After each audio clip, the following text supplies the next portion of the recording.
आज सीबीआई ने 6 महिला पुलिसकर्मी को अभी 1 घंटा पहले बुला लिया है अपने दफ्तर में, तो उम्मीद है कि आज से कल तक रिया चक्रवर्ती गिरफ्तार होगी। गिरफ्तार होके पटना कोर्ट में इसे हाजिर होना पड़ेगा, क्योंकि पटना में एफआईआर दर्ज है और पटना कोर्ट से बिहार के पटना के बेऊर जेल में इनको भेजा जाएगा, जिस बेऊर जेल में सुशांत सिंह राजपूत के हजारों प्रशंसक रहते हैं। फिर रिया चक्रवर्ती का क्या हाल होगा, संदीप सिंह का क्या हाल होगा, पैठानी का क्या हाल होगा, इसकी आप कल्पना कर सकते हैं। ये लोग अभी जो बताएंगे, बाकी बिहार जाते ही तोता जैसे बकबक करने लगेंगे। मैं आपको गारंटी देता हूं, एक बार इनको बिहार के कोर्ट में जाने दीजिए, पटना के बेऊर जेल में जाने दीजिए। ये यदि दिशा सलियान से लेकर के सुशांत सिंह राजपूत के मौत का पोल पट्टी न खोल दे तो जो कहिएगा मान लूंगा। इनकी यही औकात है। इनको अब जल्द से जल्द बिहार के कोर्ट में हाजिर किया जाए और पटना के बेऊर जेल में भेजा जाए, सारी बातें स्पष्ट खुल जाएगी। ये डाटा डिलीट करने का प्रोग्राम रिया चक्रवर्ती का था, वो भी खुल के आएगी।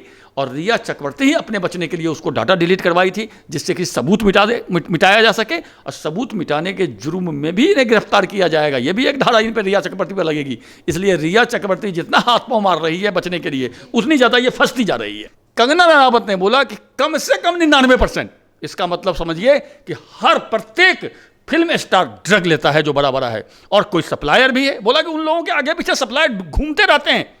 और कल से जब से कंगना रनावत ने ये पोल पट्टी खुली है, बंबई के समुंदर में ड्रग फेंका जा रहा है ड्रग सप्लायर द्वारा। जो बड़े बड़े हीरो के घर में ड्रग है वो फेंका जा रहा है। बरली से बांद्रा सी लिंक पर कार से चढ़ के ड्रग ला करके समुंदर में फेंका जा रहा है अपने से बचने के लिए, क्योंकि ड्रग की अब खोजबीन शुरू हो गई है। 2 सप्लायर पकड़ा भी गया है। तो कंगना रनावत के बहाने ही सही, यदि फिल्म उद्योग ड्रग से, नशा से, चरस से मुक्त हो जाए तो यह बड़ा उपकार होगा देश पर। कंगना रनावत तो सब बोला है कि ये बड़े बड़े फिल्म उद्योग चरसी हैं, ड्रगी हैं, गजेरी हैं, नशेरी हैं। कंगना रनावत ने स्पष्ट आरोप लगाया है, और कंगना रनावत के आरोप को नहीं मानने का कोई सवाल नहीं है, क्योंकि कंगना रनावत उनके बीच से है। कंगना रनावत इन लोगों के ग्रुप की जो कोर मीटिंग होती थी, कोर पार्टी होती थी, उस पार्टी में शामिल रही है। उन्होंने देखा है किस तरह से लोग ड्रग लेते हैं, किस तरह से ड्रग की सप्लाई होती है। कंगना रनावत ने यह भी बोली है कि इन लोगों के फिल्म स्टार के वाइफ इस पार्टी के होस्ट होते हैं, जो ड्रग पार्टी होती है उनको आयोजित करते हैं। कंगना रनावत तो सारी पोल पट्टी इन लोगों की खोल दी। ये जितने टॉप क्लास के हैं, जिसको आप मानते हैं कि टॉप ये लोग स्टार हैं, ये सारे ड्रगी हैं एज पर कंगना रनावत जी। सर लेकिन नमस्कार, मैं हूं आंचल सिंह और आपका स्वागत है हमारे चैनल प्यारा हिंदुस्तान पर। सीबीआई सुशांत सिंह राजपूत मामले में पूछताछ कर रही है और आज तीसरा दिन है। इसी में अगर बात करें तो सीबीआई पूछताछ के बाद रिया चक्रवर्ती मुंबई पुलिस के पास जाती है, प्रोटेक्शन मांगती है और उन्हें मिल जाती है। लेकिन यहाँ पर सवाल ये खड़ा होता है कि कंगना रनावत जो बड़े बड़े खुलासे कर रही है बॉलीवुड को लेकर, जो ड्रग्स पार्टियां किस तरीके से ऑर्गेनाइज की जाती हैं, उसको होस्ट कौन करता है, इन तमाम चीज़ों पर वो बात करती हैं। लेकिन महाराष्ट्र सरकार और महाराष्ट्र पुलिस उनको कोई प्रोटेक्शन नहीं देती। यहाँ तक कि उनकी खामियां अगर इसमें देखें पूरे मामले में रही है। मुंबई पुलिस पर जो दबाव महाराष्ट्र सरकार ने बनाए हैं उसकी पोल पट्टी खोलने के लिए इस वक्त हमारे साथ हैं राजनीतिक विश्लेषक सतीश झा जी। सर आपका बहुत बहुत स्वागत है हमारे चैनल पर। सर जिस तरीके से कंगना रनावत ने खुलासे किए हैं उनको प्रोटेक्शन नहीं दी जा रही है, बल्कि रिया चक्रवर्ती जो इसमें मुख्य आरोपी हैं, लगातार महाराष्ट्र सरकार उनको बचा रही है, अभी भी उनको प्रोटेक्शन दे दी जाती है। और अगर पूरे मामले में देखें तो इसमें मुंबई पुलिस पर भी सबसे बड़ा सवाल खड़ा होता है और कहीं ना कहीं बड़ी लापरवाही उसके सामने आती है। और ये देखा जा सकता है किस तरीके से महाराष्ट्र सरकार ने उन पर दबाव बनाया। क्या कहेंगे आज इस पर? क्योंकि महाराष्ट्र सरकार की मुंबई पुलिस की मिली भगत है रिया चक्रवर्ती से। इसमें आपको शक क्यों हो रहा है? रिया चक्रवर्ती के पीछे जो गैंग है उससे महाराष्ट्र सरकार की, मुंबई पुलिस की साफ मिली भगत है। रिया चक्रवर्ती ने जो एक फिक्स इंटरव्यू किया है किसी चैनल के साथ, उसमें आपने देखा होगा रिया चक्रवर्ती बोली कि मुझे 17,000 EMI देने के लिए पैसे नहीं है, अब कहां से दूंगी। लेकिन रिया चक्रवर्ती 14 लाख रुपया जो एक हायरिंग का वकील लेता है, वो ऐसा वकील हायर करने के लिए पैसे हैं। रिया चक्रवर्ती ने खुद कबूल करी है कि मेरी औकात 17,000 रुपया महीने देने के लिए नहीं है, लेकिन 17 लाख रुपया पर सुनवाई वकील को फीस देने के लिए है। यह साबित करता है कि रिया चक्रवर्ती के पीछे ऐसा गैंग, ऐसा ग्रुप सक्रिय है जो रिया चक्रवर्ती को फाइनेंस करता है। रिया चक्रवर्ती ने अपने मुंह से ही और प्रत्यक्ष रूप से इस बात को स्वीकार कर लिया है। मैं दोबारा दोहरा देता हूं कि मेरे पास 17,000 की औकात नहीं है कि मैं EMI दूंगी, लेकिन मेरे पास औकात है 17 लाख रुपए की एक दिन का वकील को फीस देने के लिए। अर्थात उनके पीछे ऐसे माफिया गैंग हैं, ऐसे राजनीतिक समूह हैं, ऐसे बॉलीवुड के गैंग हैं जो उनके फीस का एक दिन का फीस 17 लाख रुपया दे सकता है। देश के सबसे महंगे वकील रिया चक्रवर्ती ने करी है, तो रिया चक्रवर्ती ने ये कबूल कर ली। दूसरी बात, आपने कंगना रनावत की बात करी। कंगना रनावत जब फिल्म उद्योग में नई थी तो वो जाकर के बम्बई पुलिस थाने में एफआईआर दर्ज कराई थी, नाम लेकर के फलाना आदमी मुझे ड्रग्स देता है जबरदस्ती और ये ड्रग्स को सप्लाई करता है। बम्बई पुलिस ने सिर्फ उसे सप्लायर को डांट डपट के भगा दिया था, कोई कार्रवाई नहीं करी थी। तो कंगना रनावत वो दिन देखी हुई है कि मुंबई पुलिस की कैसी मिली भगत थी ड्रग्स सप्लायर से, इसीलिए कंगना रनावत मुंबई पुलिस से डर रही है।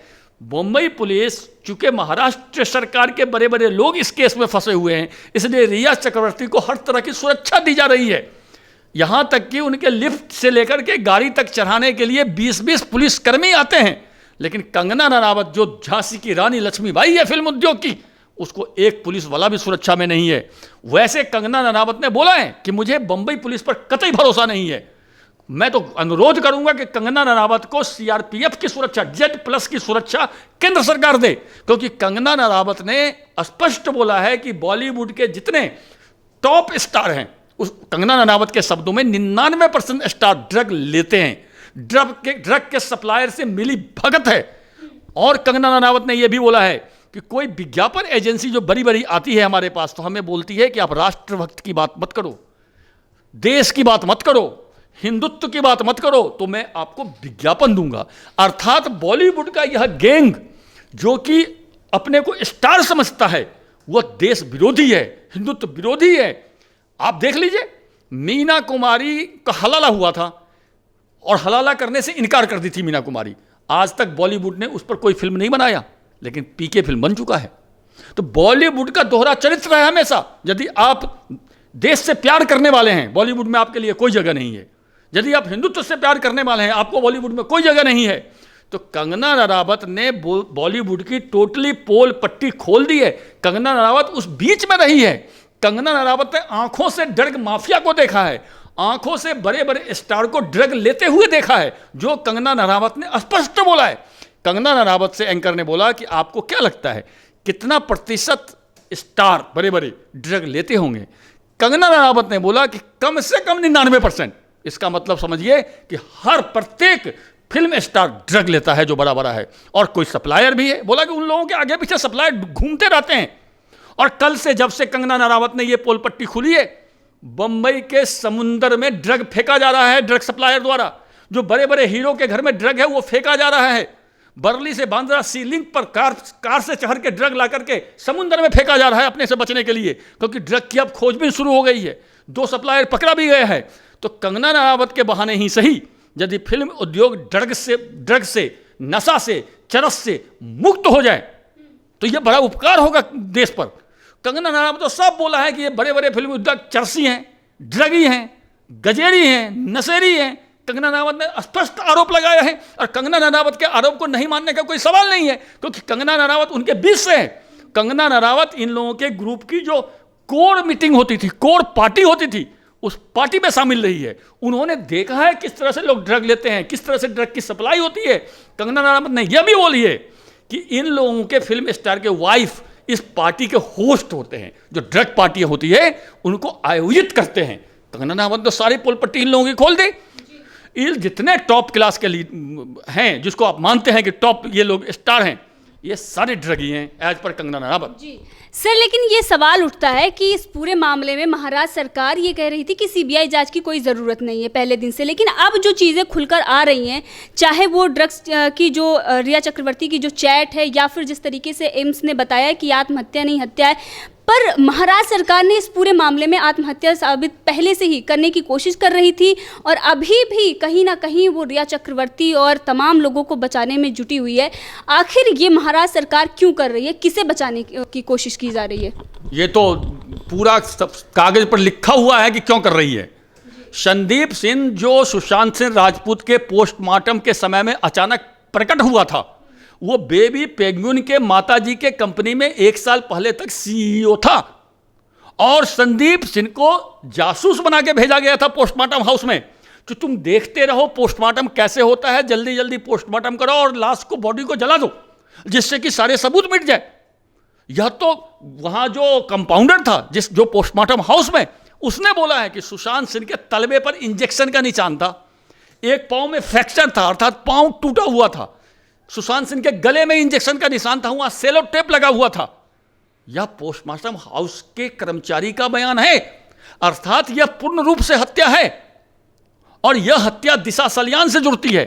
और चूंकि दिशा सल्यान के हत्या में महाराष्ट्र सरकार के बड़े राजनेताओं के परिवार के बच्चों का नाम आ रहा है और दिशा सल्यान की हत्या की बातें सुशांत सिंह राजपूत को पता थी, इन लोगों को शक था कि सुशांत सिंह राजपूत कहीं पोल पट्टी न खोल दे, इसलिए सुशांत सिंह राजपूत को रास्ते से हटाया गया है। तो महाराष्ट्र सरकार के बड़े घराने इसमें शामिल हैं इन दोनों हत्याओं में, इसलिए महाराष्ट्र सरकार इसे बचा रही है। बम्बई पुलिस चूंकि सरकार का प्रेशर है, दूसरा ये बॉलीवुड के जो गैंग है, जो चरसी गैंग जिसको बोलते हैं, ये पैसा देते हैं इन लोगों को, इन लोगों का पैसा खाते हैं ये, इसलिए उनको मदद करते हैं हमेशा। नहीं तो आज तक बताइए, सलमान खान के कार से 7 आदमी कुचल गया, आज तक बंबई पुलिस यह नहीं पता लगा पाई कि सलमान खान का कार का ड्राइवर कौन था। क्या यह बिना मिली भगत से हो गई, बिना पैसे से हो गई? ये पूरा चरसी जो गजेरी गैंग है, इसको महाराष्ट्र सरकार बचा रही है, बंबई पुलिस बचा रही है, पहले भी बचाई है। मैंने उदाहरण दिया आपको सलमान खान के कार वाली, और अभी भी बचाने के असफल प्रयास कर रही है। लेकिन अब इनका प्रयास असफल है क्योंकि आज सीबीआई ने 6 महिला पुलिसकर्मी को अभी 1 घंटा पहले बुला लिया है अपने दफ्तर में। तो उम्मीद है कि आज से कल तक रिया चक्रवर्ती गिरफ्तार होगी, गिरफ्तार होकर पटना कोर्ट में इसे हाजिर होना पड़ेगा क्योंकि पटना में एफआईआर दर्ज है और पटना कोर्ट से बिहार के पटना के बेऊर जेल में इनको भेजा जाएगा, जिस बेऊर जेल में सुशांत सिंह राजपूत के हजारों प्रशंसक रहते हैं। फिर रिया चक्रवर्ती का क्या हाल होगा, संदीप सिंह का क्या हाल होगा, पैठानी का क्या हाल होगा, इसकी आप कल्पना कर सकते हैं। ये लोग अभी जो बताएंगे, बाकी बिहार जाते ही तोता जैसे बकबक करने लगेंगे। मैं आपको गारंटी देता हूं, एक बार इनको बिहार के कोर्ट में जाने दीजिए, पटना के बेऊर जेल में जाने दीजिए, ये यदि दिशा सल्यान से लेकर के सुशांत सिंह राजपूत के मौत का पोल पट्टी न खोल दे तो जो कहिएगा मान लूंगा। इनकी यही औकात है, इनको अब जल्द से जल्द बिहार के कोर्ट में हाजिर किया जाए और पटना के बेऊर जेल में भेजा जाए, सारी बातें स्पष्ट खुल जाएगी। सर, वहीं पर जो रिया की ड्रग्स चैट सामने आई थी, जो खुलासा हुआ था, उसमें अगर 2017 की जो चैट थी उसमें ड्रग्स डीलर जो था वो गौरव आर्या, अब ये नया किरदार सामने आया है, सीबीआई इससे पूछताछ करेगी। लेकिन उससे पहले जो मीडिया को उसने बताया ये कि रिया चक्रवर्ती को वो जानता है लेकिन सुशांत सिंह राजपूत को नहीं जानता।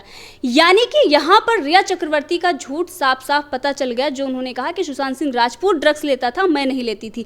इसका मतलब ये है कि रिया चक्रवर्ती गौरव आर्या पहले से ही 2017 में जो उनकी चैट है उसके बाद से ही आपस में इनकी तालमेल थी और जो ड्रग्स वो सप्लाई करता था वो रिया चक्रवर्ती को करता था। इस पर आप क्या कहेंगे? देखिए, गौरव आर्या गोवा के रेस्टोरेंट मालिक हैं जो ड्रग का भी धंधा करते हैं, जैसा कि कहा और सुना जाता है। और 2017 से चैट है रिया चक्रवर्ती और गौरव आर्या के बीच में। रिया चक्रवर्ती गौरव आर्या के थ्रू ड्रग्स मंगाती थी। रिया चक्रवर्ती का यह कहना कि मैं ड्रग नहीं लेती हूं, यदि मैं 1 मिनट के लिए रिया चक्रवर्ती को संदेह का लाभ दे दूं कि वास्तव में वो ड्रग नहीं लेती है, जो बोलती है वो सही है, तो क्या रिया चक्रवर्ती यह कहना चाहती है कि थोक सप्लायर गौरव आर्या से वो ड्रग लेती थी और खुदरा सप्लायर रिया आर्या थी जो मुंबई में अन्य लोगों को ड्रग सप्लाई करती थी? अतः रिया चक्रवर्ती क्या कहना चाहती है कि मैं ड्रग सप्लायर थी, मुंबई में फिल्म उद्योग में मैं ड्रग सप्लाई करती थी। यदि रिया चक्रवर्ती ड्रग नहीं लेती थी तो ड्रग मंगाती थी, ये तो सब साबित है कि गौरव आर्या से चैट करके वो ड्रग मंगाती थी। ये तो, इसमें तो कोई शक नहीं, ये तो चैट से खुलासा हो गया है। यदि मैं रिया चक्रवर्ती की बात एक बार मान लूं कि वो ड्रग नहीं लेती थी, इसका मतलब वो ड्रग सप्लायर थी। ये ड्रग लेने से बड़ा जुर्म है। रिया चक्रवर्ती जिस चालाकी से बोल रही है उसे पता नहीं है कि मैं बोल क्या रही हूं। आप यदि ड्रग लेते हैं और ड्रग सप्लाई करते हैं, दोनों के जुर्म में जमीन आसमान का अंतर है। ड्रग सप्लायर का ज्यादा जुर्म है, इसलिए रिया चक्रवर्ती झूठ बोल रही है कि वो ड्रग नहीं लेती थी। रिया चक्रवर्ती ड्रग लेती थी और रिया चक्रवर्ती दवा के बहाने सुशांत सिंह राजपूत को ड्रग देती थी। सुशांत सिंह राजपूत को ड्रग देकर के स्लो पॉइजन, धीरे धीरे जहर के रूप में ड्रग देती थी। और रिया चक्रवर्ती इसीलिए 8 तारीख को जानबूझ के चली गई थी कि उसे पता था कि अब सुशांत सिंह राजपूत के साथ ये षड्यंत्र होने वाला है और सप्ताह 10 दिन के बाद यह मामला खत्म हो जाएगा। अपने बचाने के लिए वो पहले भाग गई थी। इसलिए रिया चक्रवर्ती का यह कहना कि मैं ड्रग नहीं लेती थी, अपने बचने का असफल प्रयास है। चैट से पूरा खुलासा हो गया है कि रिया चक्रवर्ती ड्रग मंगाती थी, रिया चक्रवर्ती ड्रग सुशांत सिंह राजपूत को देती थी और रिया चक्रवर्ती खुद भी ड्रग लेती थी। अब सिद्धार्थ पिठानी ने जो बयान दिया है उससे अब चीजें खुलकर सामने आई। उसने कहा है कि सुशांत सिंह राजपूत ने ही उनको कहा था कि जो हार्ड डिस्क का जो डाटा है वो आप डिलीट कर दीजिए दिशा सालियान की मौत के बाद। यानी कि अब इसमें सिद्धार्थ पिठानी रिया चक्रवर्ती के कहने पर उन्होंने डिलीट किया या फिर सुशांत सिंह राजपूत के कहने पर डिलीट किया, लेकिन उन्होंने डाटा डिलीट किया। इस पर आप क्या कहेंगे? और उसी के साथ ये भी उसने बताया कि रिया चक्रवर्ती को कौन कौन ड्रग्स लाकर देता था, उसमें उन्होंने नाम भी बताए हैं जो वहाँ पे स्टाफ थे उन्हीं के। देखिए, सिद्धार्थ पिठानी आधा सच आधा झूठ बोल रहा है। सिद्धार्थ पिठानी ने जो आईटी प्रोफेशनल को बुला करके इनके लैपटॉप से सुशांत सिंह राजपूत के लैपटॉप से डाटा को डिलीट किया है वो रिया चक्रवर्ती के कहने पे किया है। रिया चक्रवर्ती पूरे प्री प्लान से 8 तारीख को गई थी। रिया चक्रवर्ती को इसके बाद सुशांत सिंह राजपूत ने उनके भाई के शोभित फ़ोन पे फ़ोन भी किया था। रिया चक्रवर्ती के मन में पाप नहीं रहती तो रिया चक्रवर्ती पलट के सुशांत सिंह राजपूत को फ़ोन करती। रिया चक्रवर्ती को पता था कि कोई बड़ी घटना होने वाली है, इसलिए उसने अपना मोबाइल ब्लॉक कर लिया और रिया चक्रवर्ती ही सिद्धार्थ पिठानी के थ्रू, चूँकि स्टाफ को रिया चक्रवर्ती रखी थी घर में, तो स्टाफ पे पकड़ था रिया चक्रवर्ती को, तो रिया चक्रवर्ती ने आईटी प्रोफेशनल को भेज के सिद्धार्थ पिठानी के माध्यम से लैपटॉप से ऐसा डाटा डिलीट करवा दिया जो रिया चक्रवर्ती को दोषी ठहरा सकता था। रिया चक्रवर्ती ने अपने बचने का हर वो उपाय किया जो उपाय वो कर सकती थी। इसलिए यह कहना, चूंकि सुशांत सिंह राजपूत तो अभी है नहीं, तो आप उनके बारे में कुछ भी कह दीजिए, वो तो कुछ जवाब देने वाला तो कोई है नहीं आपके पास। ये डाटा डिलीट करने का प्रोग्राम रिया चक्रवर्ती का था, वो भी खुल के आएगी और रिया चक्रवर्ती ही अपने बचने के लिए उसको डाटा डिलीट करवाई थी जिससे कि सबूत मिटाया जा सके और सबूत मिटाने के जुर्म में भी इन्हें गिरफ्तार किया जाएगा। ये भी एक धारा इन पर रिया चक्रवर्ती पर लगेगी। इसलिए रिया चक्रवर्ती जितना हाथ पांव मार रही है बचने के लिए, उतनी ज़्यादा ये फंसती जा रही है। जी, आपका बहुत बहुत धन्यवाद। तो अभी सीबीआई गौरव आर्या से पूछताछ करेगी और उसमें सच सामने आएगा किस तरीके से रिया चक्रवर्ती और उनके जो भी रिश्ते रहे हैं और कब कब रिया चक्रवर्ती ने उनसे कितनी मात्रा में ड्रग्स मंगवाई है और किसके लिए। क्या रिया चक्रवर्ती ड्रग्स लेती थी या फिर उन्होंने सुशांत के लिए मंगवाई या फिर सप्लाई करती थी, इस पर भी खुलासा होगा।